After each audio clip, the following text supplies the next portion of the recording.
Vamos para a palavra? Glória a Deus. Abra sua Bíblia então em Mateus, Evangelho de Mateus, capítulo 14. Eu quero nessa manhã, ou melhor, nessa manhã, estou na live. Quero nessa noite meditar com vocês.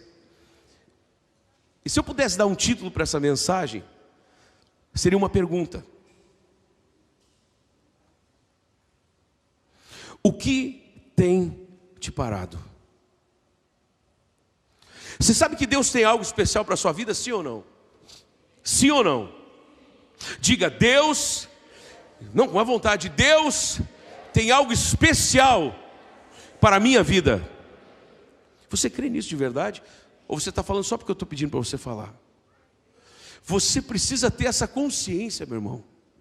Você precisa ter este conhecimento. Você precisa tomar posse disso e dizer: Deus, eu sei que o Senhor tem algo especial para a minha vida, algo especial para a minha família.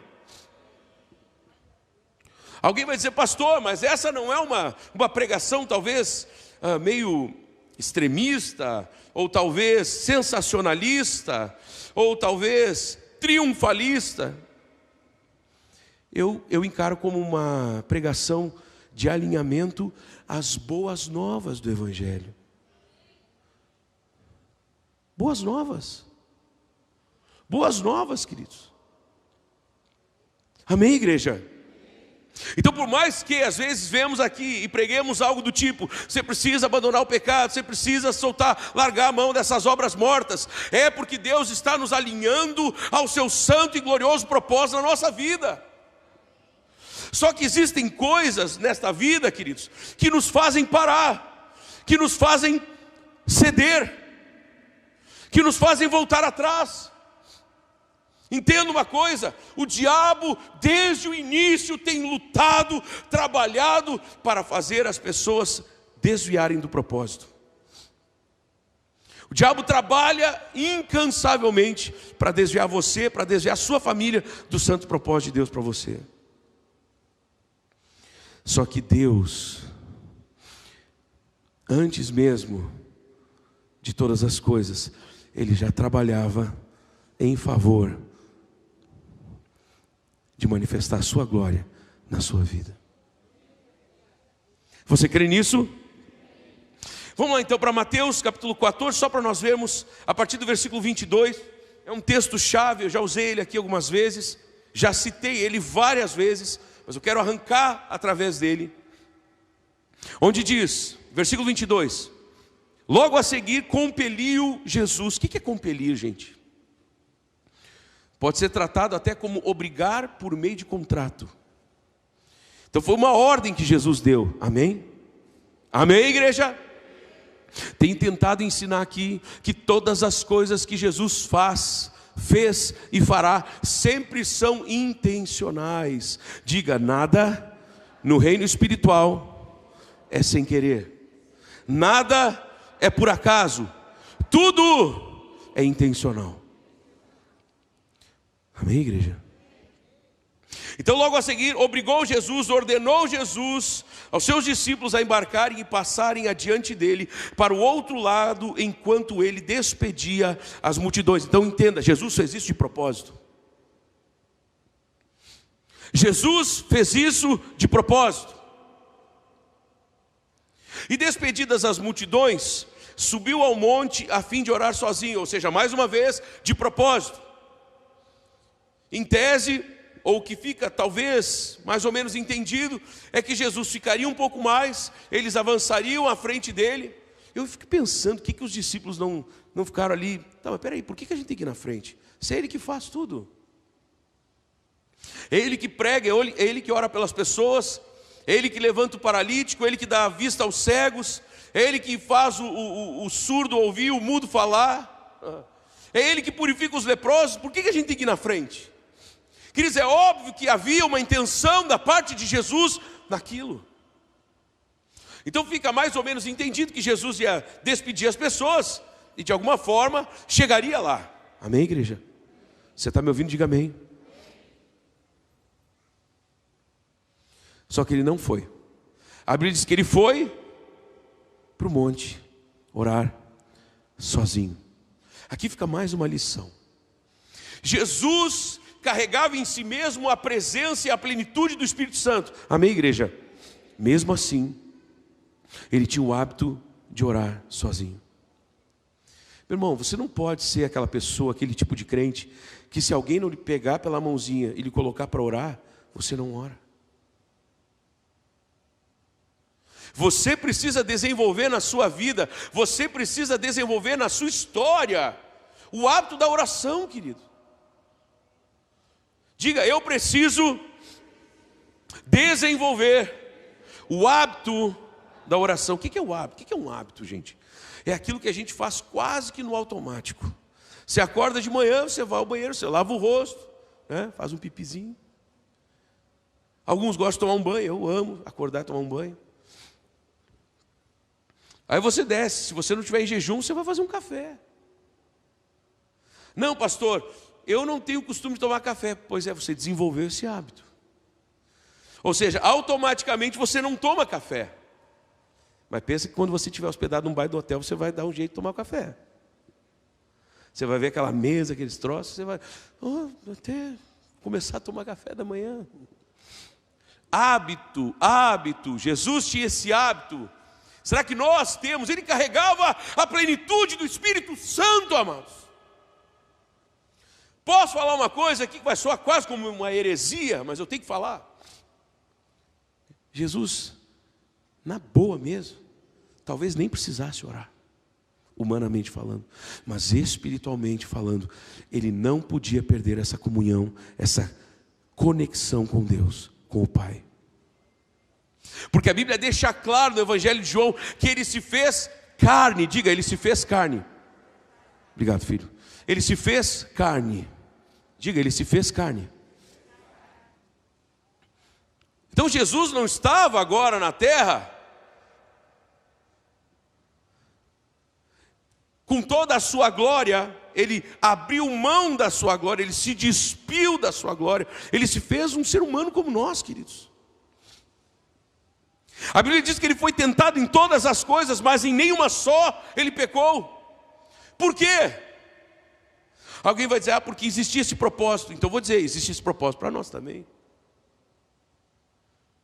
O Senhor Deus não quer que nós nos contaminemos com o pecado. E há várias palavras nos dizendo, na Bíblia, sede perfeitos como é o vosso Pai celestial. Ah não, pastor, não pode. Eu sei que a gente não consegue.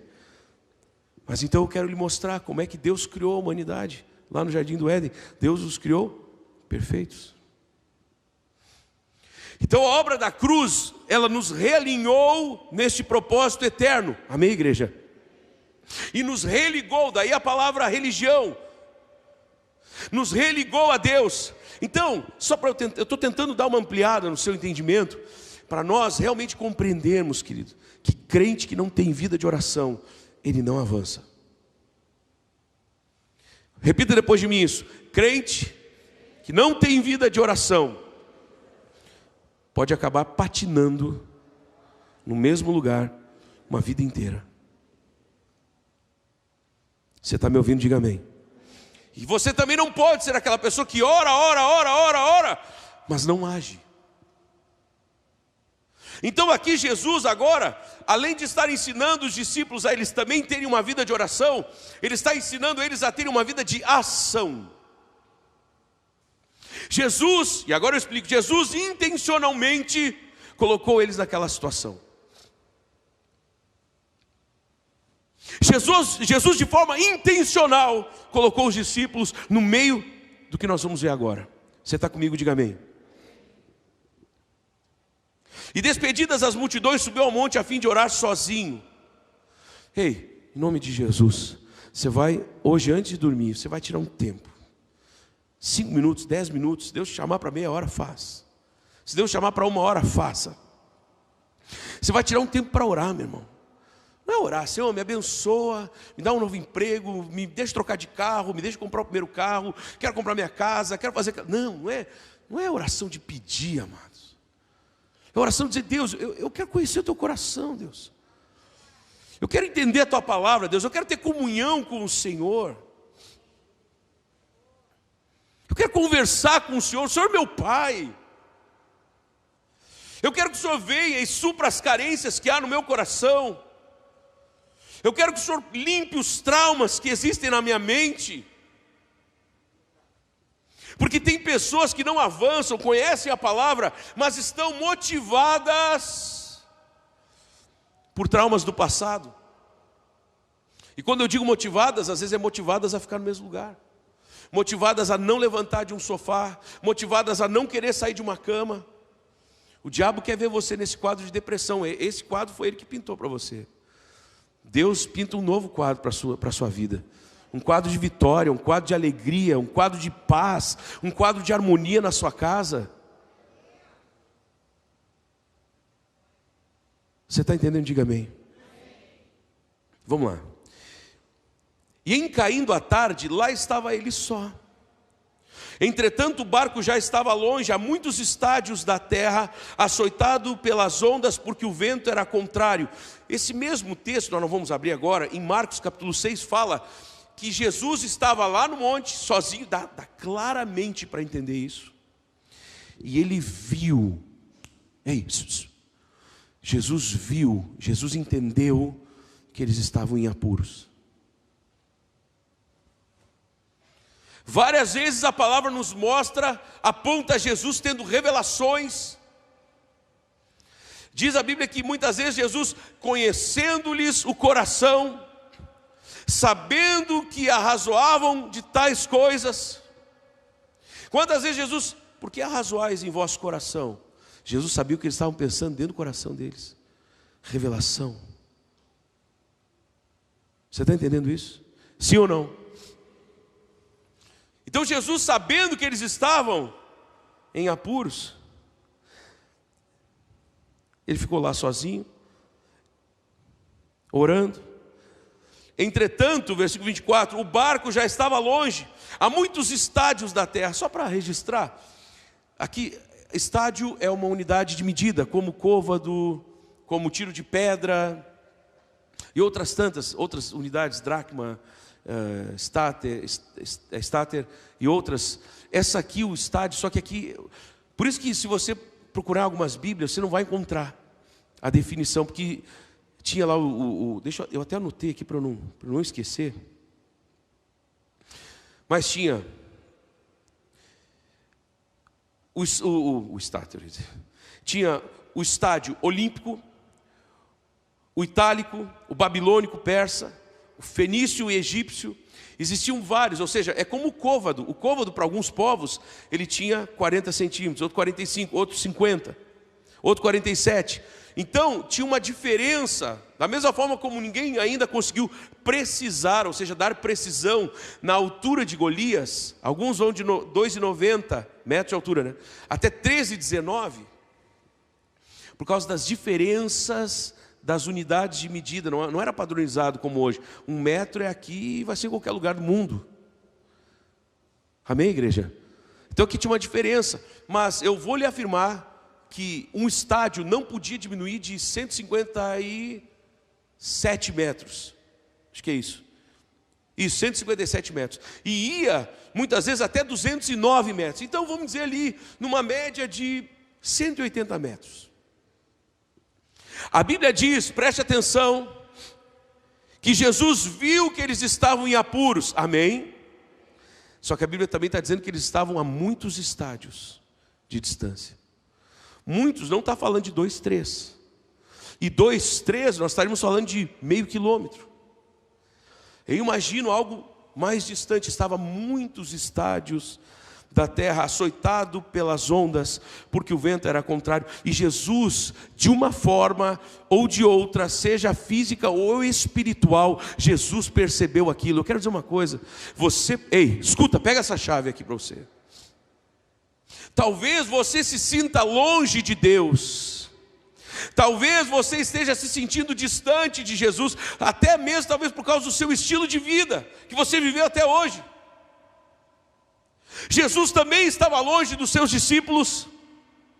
Mas ele entendeu, ele discerniu ou enxergou fisicamente mesmo que eles estavam em apuros. Jesus sempre está atento à tua vida, à tua casa, à tua família. Ele sabe quando você está em apuros.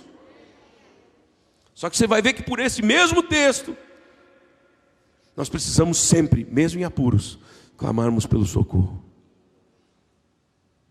Quem está comigo, diga amém. Entretanto, o barco já estava longe,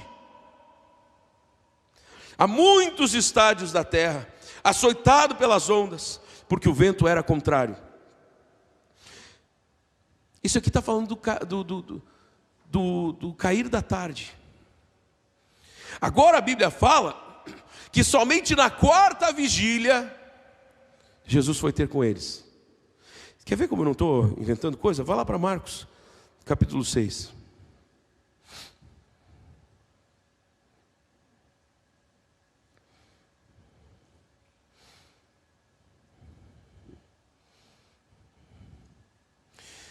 Versículo 47, ao cair da tarde estava o barco no meio do mar, e ele sozinho em terra, e vendo-os em dificuldade a remar, porque o vento lhes era contrário. Que hora? Ao cair da tarde. E somente na quarta vigília, diga quarta vigília. Quem está comigo, diga amém. Pegou o texto aí, sim ou não? Volta então para Mateus capítulo 14. Queridos, de forma intencional, Jesus se demorou ali. Jesus já sabia desde o entardecer que eles estavam em perigo, que eles estavam em problemas. E quero afirmar para vocês que Jesus, talvez o Pai não havia revelado a ele como seria, o que seria, mas foi o Pai que diz: manda os teus discípulos irem para o outro lado, para Betsaida, se não me falha a memória. Manda eles irem para o outro lado do mar. Havia uma intenção de Deus em permitir que eles passassem por aquilo. Eu quero dizer que hoje você pode estar experimentando ventos contrários na sua vida. Hoje você pode estar enfrentando um maremoto, um tsunami na sua vida. Há uma intenção de Deus em deixar você no meio desse troço aí. Há uma intenção de Deus em permitir que você passe por essas lutas. Há uma intenção de Deus em permitir que você passe por essas dificuldades. Alguém vai dizer, mas então Deus não é bom? Não, mas muito pelo contrário. É porque Ele nos quer ver crescendo, amadurecendo e encontrando nele sempre o socorro bem presente na hora da angústia. Há uma intenção de Deus. Diga, há uma intenção de Deus. Você crê nisso mesmo? Diga amém. Na quarta vigília da noite, a noite era dividida em 4 partes. Começava às 6 da tarde e até às 6 da manhã. Então você pega um período de 12 horas, divide por 4, você tem 3 horas em cada uma. Então isso se compreendeu entre 3 e 6 da manhã. Ali seria o momento mais escuro da noite. Alto mar, imagina o desespero que eles não estavam. Então, é nessa hora que Jesus aparece. Repita bem alto. Talvez eu esteja no momento mais obscuro da minha caminhada até hoje. É nessa hora que Jesus vai se manifestar em meu favor. Diga, em meu favor. Em favor da minha casa, da minha causa. Declare isso com fé, meu irmão. Diga, Deus vai se levantar em meu favor. Diga, Deus vai se levantar em favor da minha família, em favor dos meus filhos. Você crê nisso de verdade? Diga amém. Na quarta vigília da noite foi ter Jesus com eles, andando por sobre o mar. E os discípulos, ao verem-no andando sobre as águas, ficaram aterrados e exclamaram, é um fantasma. Por que nós temos essa tendência, amados? Por que nós temos essa tendência de não enxergarmos o mover de Deus? Enxergamos qualquer coisa, mas não conseguimos enxergar o mover de Deus. Aqui eles apelaram até para uma lenda que dizia que havia um fantasma naquele mar e que fazia com que, até poderia haver demônios encarregados disso. Não vou entrar nesse mérito agora, mas se nós pegarmos a história do gadareno, nós vamos ver claramente ali a questão dos demônios trabalhando numa questão territorial. Você está comigo? Diga amém. Uma hora dessas a gente entra nisso. Havia uma questão territorial naquele texto do endemoniado gadareno. Eu sei que tem muitos teólogos que discordam de mim, mas beleza, eu não estou aqui para ficar tendo o aplauso de todo mundo. Eu tenho falado o que Deus tem falado no meu coração, o que Deus tem testificado no meu coração, e quando nós oramos as coisas acontecem porque vem da parte de Deus. Amém, igreja?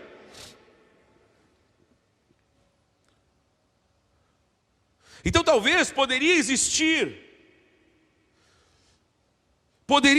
queridos. Essa semana eu fui sair de casa com minha família, quinta-feira à noite. Nós estávamos indo fazer uma visita de uns irmãos muito amados. E quando eu estava para sair de casa, estava descendo assim a escadinha, e eu vi passar um vulto perto, próximo de mim, não muito, mas perto. E eu repreendi, Deus disse: fica comigo. Enquanto nós estávamos indo para essa casa, mas por dois momentos, quase bateram no nosso carro, 2 vezes. E eu depois fui orar na madrugada, só eu e Deus. Conversei com Deus, em algum momento talvez que eu tenha acordado, nem sei. E Deus me disse: continua vigiando, o inferno está tramando contra ti. Eu inclusive comentei para minha esposa, meus filhos, quando eu vi isso. E a Beli na hora já começou a orar ali dentro do carro. Mas no outro dia, nós tínhamos um outro compromisso, uma outra família, e nós estávamos indo para essa casa. E aí aconteceu, amados, quase a mesma situação, só que aí nós acabamos atrasando um pouquinho em casa. Queridos, foi por questão de segundos. Só deu para ver lá na frente, aqui na freeway, só deu para ver aquela fumaça subindo, de pneu fritando, e era carro virando. Eu não sei se vocês ouviram alguma notícia, carro virando, gente batendo. Aí a gente passou ainda, a pessoa saindo de dentro do carro toda machucada, toda ferida. Queridos, nós precisamos estar atentos à voz do Espírito Santo, amados. Nós precisamos estar atentos. Em 2 dias, 3 acidentes aconteceram do meu lado.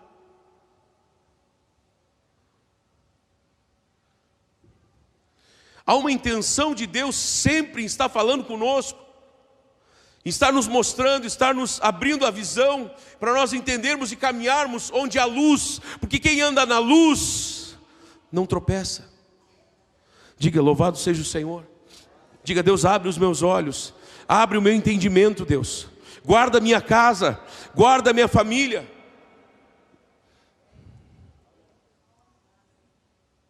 Você está comigo? Diga amém. Então poderia haver sim um demônio que trabalhasse especificamente naquela região, e talvez por isso veio a lenda do tal do fantasma. Mas eu não estou afirmando que existia, amém, igreja? Estou só pensando junto com vocês. E aí os discípulos já: é o fantasma, e tomados de medo gritaram. Mas Jesus imediatamente lhes disse: tem bom ânimo, sou eu, não temais. Respondendo-lhe Pedro, sempre o Pedrão, né? Sempre o Pedrão: se és tu, Senhor, me manda ir ter contigo por sobre as águas. Rapaz, o cara não pediu mais nada. Me manda ir ter contigo por sobre as águas. Querido, qual é o tipo de pedido que você faz para Deus? Tem uma chave aqui. Pedro não pediu: Senhor, não me deixa morrer. Ele não disse nem: Senhor, me socorre. Ele pediu: Senhor, se és tu, me manda ir ter contigo por sobre as águas. Você entende a diferença? Você entende a diferença? Pedro apelou para tudo. Tem crente que se contenta com migalha. Você está me ouvindo? Diga amém. Não se contente com migalha, meu irmão. Peça para Deus: Deus, eu quero o todo que o Senhor tem para mim. Claro que esse todo vem com obrigações, queridos. Esse todo vem com obrigações, com coisas que nós vamos ter que abrir mão. Lembra quando o profeta chegou para o seu discípulo e disse: pede-me o que queres, antes que eu seja tomado de ti. Elias para Eliseu. Daí Eliseu pede: eu quero porção dobrada do teu espírito. Ou seja, essa unção que está sobre a tua vida, eu quero porção dobrada. Elias olha para ele e diz: dura coisa me pediste. Porque não é de barbada, gente. Não, pastor, cuidado para não errar teologicamente. O preço já foi pago na cruz do Calvário. Cuidado para você não estar entendendo o evangelho quase que, não vou nem dizer pela metade. Entenda que o preço que foi pago na cruz do Calvário não tem nada a ver com unção, com galardão. O preço que foi pago na cruz do Calvário está relacionado à salvação. E quando então entramos nessa salvação, por iniciativa exclusiva de Deus, sim. Mas quando eu respondo a esse chamado, porque se eu não posso responder, tampouco poderia apostatar. Ou seja, se eu não posso responder, se é só de Deus, eu não posso também apostatar, eu não posso sair da fé. Porque afinal foi uma decisão de Deus e por isso eu estou salvo. Por isso eu sou salvo, por isso salvo e salvo para sempre.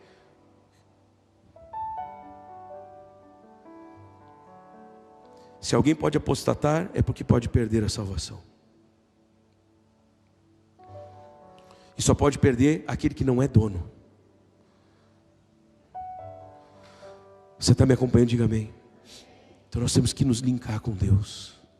E o profeta diz para ele: se tu estiveres olhando para mim, se na hora que eu for tomado de ti, tu estiveres olhando para mim, ou seja, se a tua atenção, se tu estiveres conectado com o mover do Espírito sobre a minha vida, aí sim, será assim contigo, senão não vai ter jeito. Então é isso que nós temos que entender, amados. Você está me acompanhando? Diga amém. Então Pedro, quando ele olha para essa cena, ele não pede: Senhor, não me deixa morrer aqui, ou Senhor, socorre-nos. Não, ele diz: Senhor, se és tu, me deixa experimentar isso aí que o Senhor está vivendo. Ei, Jesus, se és tu, me deixa eu experimentar isso também. Jesus, em outras palavras, se essa alegria que está proposta na palavra vem de ti, me deixa experimentar isso. Não peça para Deus. Deus está mostrando uma pessoa aqui dentro que passou a semana inteira fazendo essa oração. Se você quiser levantar a mão, está aqui dentro. Se você quiser levantar a mão, pode levantar, porque eu acho que todos nós cometemos muitos erros toda hora quando vamos orar. Isso pode cair sobre mim também. Mas tem uma pessoa aqui que passou a semana inteira pedindo: Deus, me dá um pouquinho de paz. Se você quiser levantar a mão, pode levantar, não tenha medo, não tenha vergonha. Se tiver vergonha, amém, obrigado, querido. Amadão, Deus não quer te dar um pouquinho de paz, querido. Ele quer te dar plenitude de paz. Ele quer te dar a paz que excede todo entendimento, amado. Deus não quer dar um pouquinho, sabe? Obrigado, querido, por ter falado. Porque às vezes a gente fica com vergonha. E Deus está me dizendo que teve mais gente aqui, viu? Inclusive teve uma mulher. E eu sei quem ela é. Deus me mostrou. Deus não quer que você peça: Senhor, me dá um pouquinho de paz. Me dá um pouquinho de paz, Deus. Pedro podia ter dito: Senhor, nos socorre. Não, ele disse: Senhor, se és tu, me deixa eu experimentar isso aí também.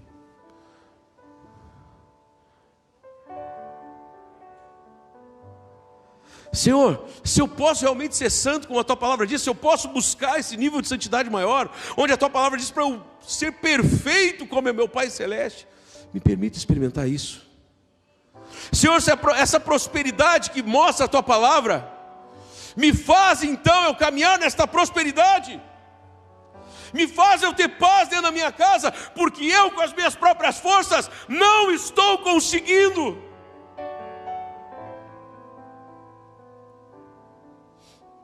Por mais que Pedro tenha pedido tudo que ele podia ali naquele momento, a parte mais linda não foi nem o que ele pediu, mas foi o fato dele ter se humilhado diante de Jesus, reconhecendo: Senhor Jesus, se é o Senhor mesmo, eu sei que o Senhor pode fazer.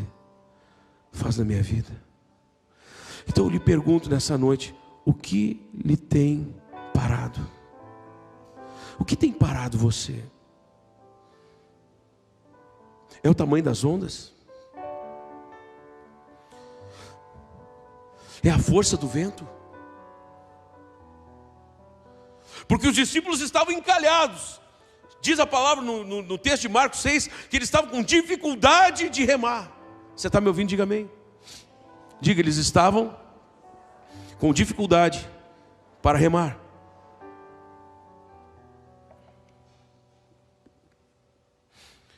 Ei, escuta aqui.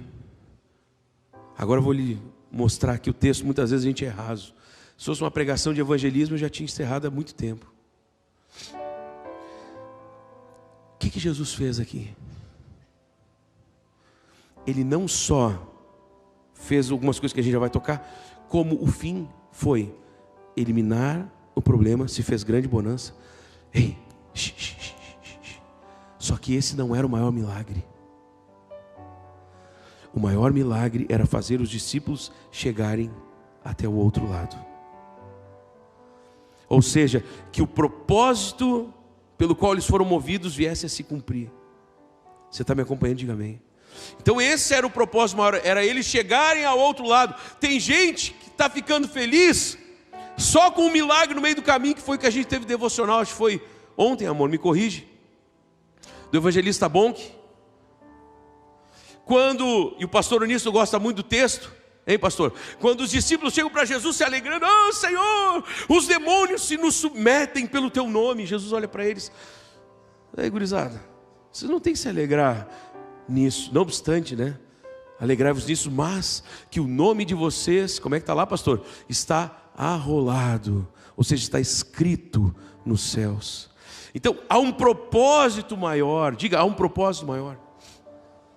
Então o propósito maior não era só tirar eles do meio da tempestade, o propósito maior não era fazer Pedro andar por sobre as águas, mas se eles chegarem na outra margem.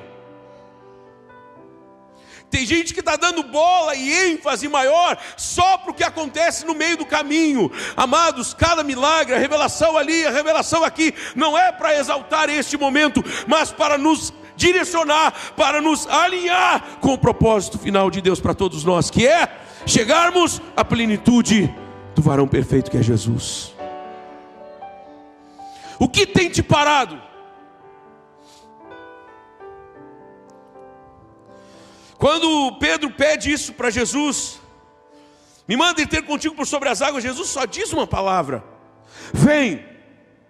Tem muita gente que ouve de Jesus, vem ou vai, faz, não faz. Desde quando nossos filhos mais velhos, o Estevão e o Timóteo, desde quando eles nasceram, eu sempre dizia para minha esposa, amor, só diz o que é para fazer, não explica. Ai, mas olha só, alguém vai dizer, pastor, pela pedagogia, psicologia, você tem que explicar. Pois é, eu sei. Só que eu queria ensinar para meus filhos uma outra vertente. Não só de uma psicologia humana, não só de uma pedagogia, sem querer fazer nenhum dos maravilhosos profissionais que talvez estejam aqui, inclusive minha cunhada é psicóloga. Não estou desfazendo conhecimento maravilhoso e precisa ser colocado, mas eu também queria ensinar aos meus filhos que muitas vezes Deus vai dizer não e não vai explicar. Só vai dizer não. E às vezes Deus vai dizer vá, sai do meio da tua parentela, vai para uma terra que eu vou te mostrar. E tem muita gente às vezes que já ouviu, vai, mas para onde? Fazer o quê? Se Deus não me falar, então eu não vou. Queridos, uma coisa é nós querermos parar para ouvir de Deus, outra coisa é nós estarmos parados por covardia e ficar usando de uma lábia teológica, de uma palavra, de um tipo de falar bonito, para desculpar nossa covardia. É a mesma coisa de pessoas que infelizmente são nossos irmãos, e um dia nós vamos estar lá na glória com eles, mas eles condenam os milagres, eles dizem que não existe milagre, dizem que não existe libertação, isso são coisas psicossomáticas. Beleza, show de bola. Só que nas nossas lives, porque eu sei que você está junto comigo, você está orando comigo, amém igreja? Fala então para a pessoa lá que vomitou a doença, para a pessoa lá que vomitou o troço e foi liberta e foi curada, diz para ela que é psicossomática então. Ela vai dizer para você, foi milagre. Hoje de manhã eu estava vendo um testemunho de uma criancinha que foi curada de câncer. Sabe o que os médicos escreveram? Basicamente, estava lá no inglês, né? Basicamente, não escreveram a criança, né? Mas o paciente. Basicamente, o paciente respondeu milagrosamente ao tratamento. É quando os médicos, mais uma vez, sem nenhum tipo de médicos, enfermeiros, seja o que for, padeiros, mecânicos, consultores, todos somos importantes, amém, igreja? Só que é interessante nós entendermos que o homem tem um limite, ele vai até ali, depois só Deus. Você está me ouvindo? Diga amém. Então eu queria ensinar isso para meus filhos, porque senão nós ficamos uma história de sempre dizer, você tem que fazer isso por causa daquilo, aquilo. Bah, eu não aguento de tanta coisa. Eu já digo, não vai. Por quê? Porque não vai. Jesus olhou para Pedro e disse, vem. Jesus não disse, vem porque eu vou te dar condições de caminhar por sobre as águas, eu vou diminuir a ação da gravidade, eu vou fazer a água ficar dura. Jesus não disse nada, ele só disse, vem. E se Pedro tivesse, tá, mas como é que vai ser, hein, Jesus? Sério mesmo? Eu vou descer, e daí como é que é? Só disse, vem. Tem horas que Deus vai dizer para nós, vem, e nós temos que ir. Tem horas que Deus vai dizer, fica, e nós temos que ficar.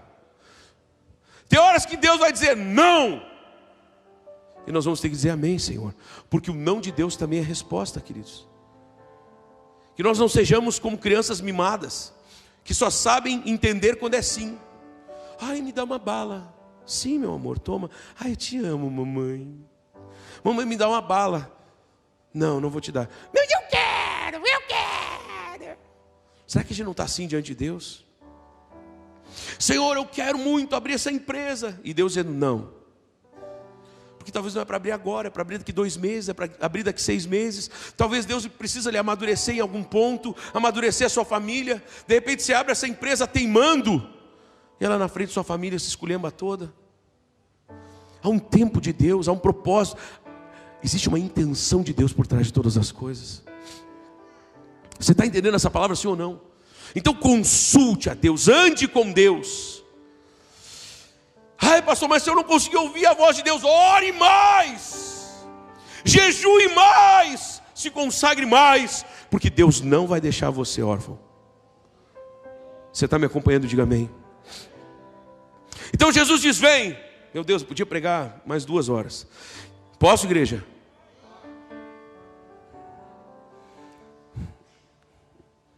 Não me provoquem. E Pedro então descendo do barco, andou por sobre as águas, sem explicação, sabe, só andou. Então olha aqui, gente, houve uma autorização da parte de Deus, em Jesus, para ele caminhar por sobre as águas. Hoje Deus, hoje aqui agora, se você crê, diga amém. Hoje Deus vai liberar aqui, estou falando profeticamente, hoje Deus vai liberar aqui uma palavra de prosperidade sobre a sua vida, uma palavra de paz sobre a sua casa. Não estou brincando aqui, não estou usando de sensacionalismo, estou falando que Deus está falando no meu coração, assim como me deu o nome daquela senhora. Se você crê, diga amém. Diga, Deus, eu recebo. Diga, Deus, eu tomo posse. Deus está dando hoje aqui uma palavra de prosperidade, uma palavra de sabedoria para você conseguir gerir as questões dentro da sua casa, com os seus filhos, com os seus pais.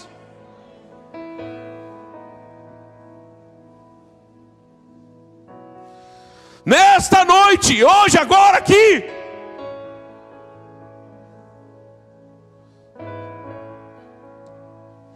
eu creio num Deus, amados, que diz vem, e o cara caminha por sobre as águas.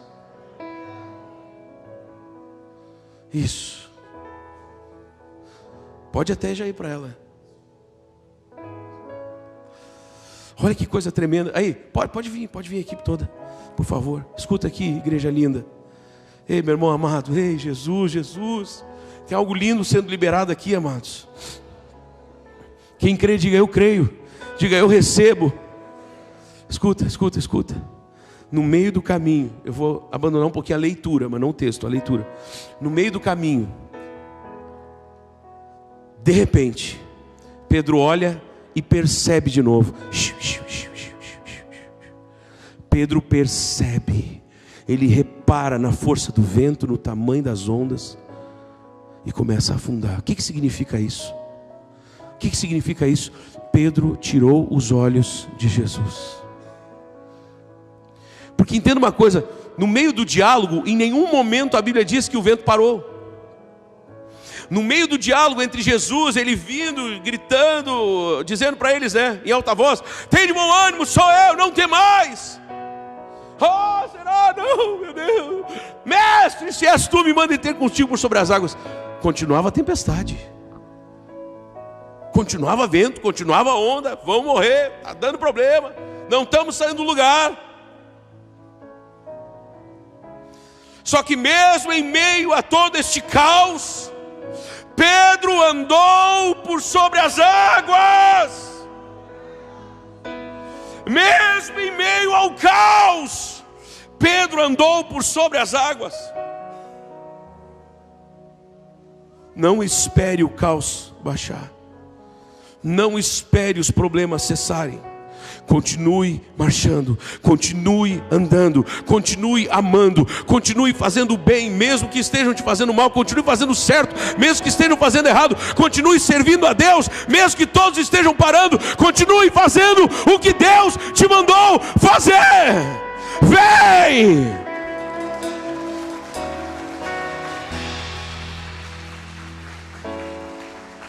Continue andando. Continue andando.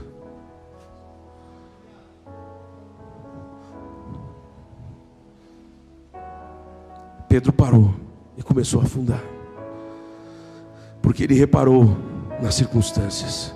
O que tem te feito parar? O que tem te feito parar? O que tem te feito parar? O que tem te feito parar? O que tem te feito parar? O que tem te feito parar? Jesus já disse para você: vem.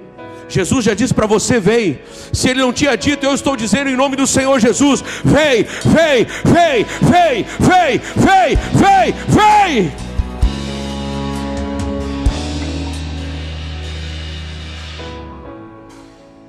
Interessante que, reparando porém na força do vento, teve medo e começando a afundar, gritou: salva-me, Senhor. Se fosse um de nós, não estou dizendo todos, mas um de nós diria: viu, bem feito, agora afunda. Viu, te avisei, agora afunda, agora vai. Jesus não. A Bíblia diz que Jesus o tomou pela mão, mas o repreendeu. Homem de pequena fé, por que duvidaste? O que está te travando? O que está te travando? O que está te parando? São os problemas, fecha os olhos. São os problemas com a família, com o marido, com o esposo. Quais são os motivos das tuas lágrimas hoje? Eu quero dizer que Jesus te trouxe aqui para enxugar as tuas lágrimas. Jesus te trouxe aqui hoje para selar a tua vida debaixo de um manto profético, de um manto de unção. Deus te trouxe até este lugar nessa noite para verdadeiramente começar, e não só começar, mas concluir algo glorioso. Diga: Deus, faz algo glorioso na minha vida. Se você crê nisso de verdade, fica de pé, meu irmão. Nós estamos chegando no final já.